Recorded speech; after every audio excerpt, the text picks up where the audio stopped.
why I don't own any mirrors. I've always been a night owl. There's something peaceful about the quiet hours after midnight, when everything is still and the world feels a little less alive. I find comfort in it. I spend my late nights reading, working, or just scrolling through my phone. But after what happened to me last month, I've changed my habits. I go to bed early now, and I don't keep mirrors in my house anymore. I can't. This story starts on a Friday night, a few weeks ago. It was just another regular night for me, sitting on the couch in my living room, trying to unwind. The house was quiet, just the hum of the refrigerator and the soft glow of the TV. The kitchen is visible from where I sit, and there's a large mirror hanging on the wall across from the counter. I'd bought the mirror at an estate sale a few months earlier, because I thought it gave the kitchen some character. It was old, maybe a little scratched, but nothing too out of the ordinary. I didn't think anything of it that night. I was scrolling through my phone when, out of the corner of my eye, I thought I saw something move in the reflection. It wasn't me, at least, not entirely. I glanced up, but when I looked at the mirror, the kitchen was empty, just like it should have been. I thought it was a trick of the light or my mind playing games.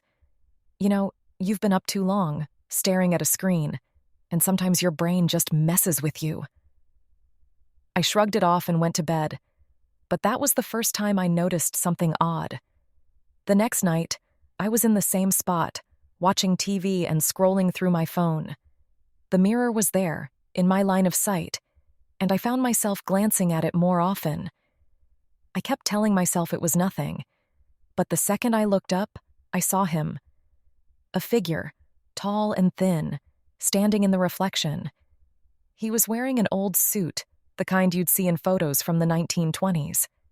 His face wasn't fully clear, but I could make out the outlines of his features: sharp cheekbones, hollow eyes, and a thin mouth that seemed stretched in an unsettling way.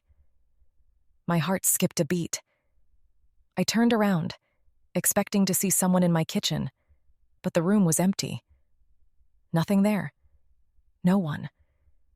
I blinked and looked back at the mirror. The figure was gone.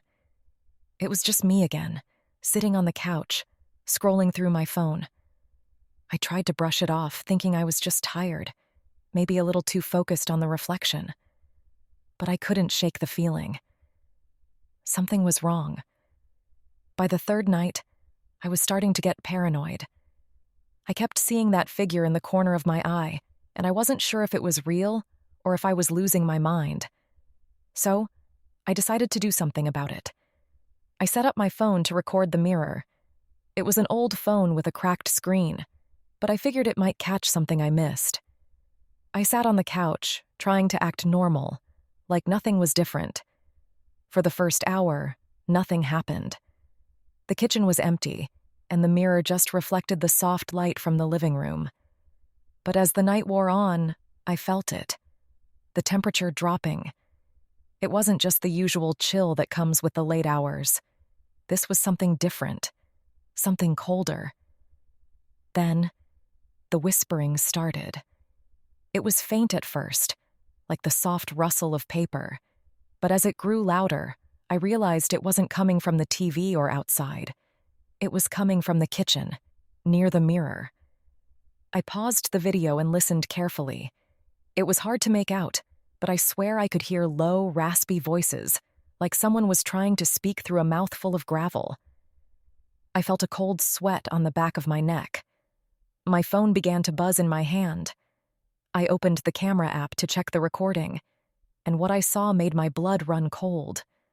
There, in the mirror, was the figure again, the man in the suit. But this time, he wasn't alone.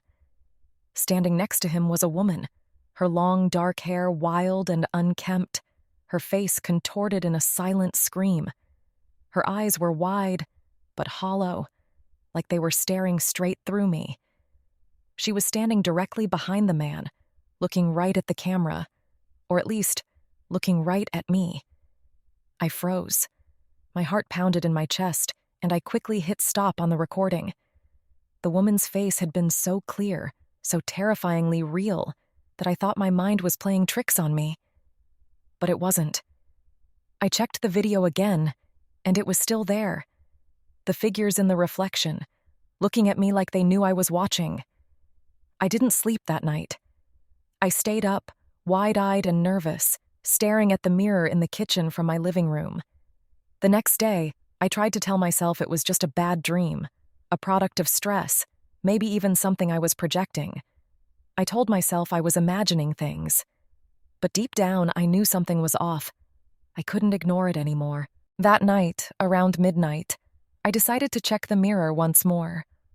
I didn't want to, but something was pulling me toward it. The kitchen was silent, the lights dim, but as I stared into the reflection, I saw him again, the man in the suit, and standing beside him, the woman. They were both motionless, staring at me with those hollow eyes. And then, the man, without moving his lips, whispered my name. Rachel. I turned around, my heart thumping in my chest, but no one was there. I felt my breath catch in my throat. I wasn't imagining it anymore. This was real. I grabbed my phone and ran to my bedroom, locking the door behind me. I could hear faint scratching sounds from the other side of the door. I didn't dare look back. That night, I barely slept. I kept hearing strange noises, scratching, tapping, like someone was trying to get in. And then around 3 a.m., I heard something louder, a crash, followed by a strange scraping sound. I froze, my body going cold. I crept out of bed and slowly made my way down the hallway toward the living room. The lights flickered as I passed, and when I reached the kitchen, I saw the mirror on the floor, shattered. But that wasn't what made my blood run cold.